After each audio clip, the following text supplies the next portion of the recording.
আসসালামু আলাইকুম বন্ধুরা, আমার এই যে খিচুড়ি রেডি আছে। বেগুন ভর্তা, এটারও করলা ভর্তা, সরিষা ভর্তা, কাঁচামরিচ, লেবু, আর এটা একটা স্পেশাল ইউনিক ডিম ভাজা। ইউনিক কেন? এই জিনিসটা কি বলতে পারবেন কেউ? আমি বলবো না, আপনারা বলেন এটা কি জিনিস দিয়ে আমি ডিমটা ভাজি করছি। আর একটু সহজ করে দেই, এটা কি জিনিস দিয়ে আমি ডিমটা ভাজি করছি। অসাধারণ একটা ডিম ভাজা হয়েছে। তো ইউনিক ডিম ভাজা, সেই। তো আজকে আমি একটু ডায়েটটাকে ক্যান্সেল করে আজকে আমি একটু খাবো খিচুড়িটা, কারণ সবই আমার পছন্দের জিনিস।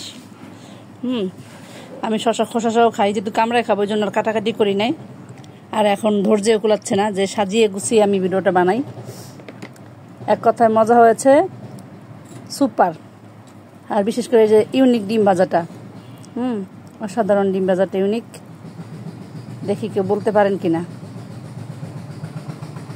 এই যে স্পেশাল একটা জিনিস দিয়েছি, ইউনিক জিনিস।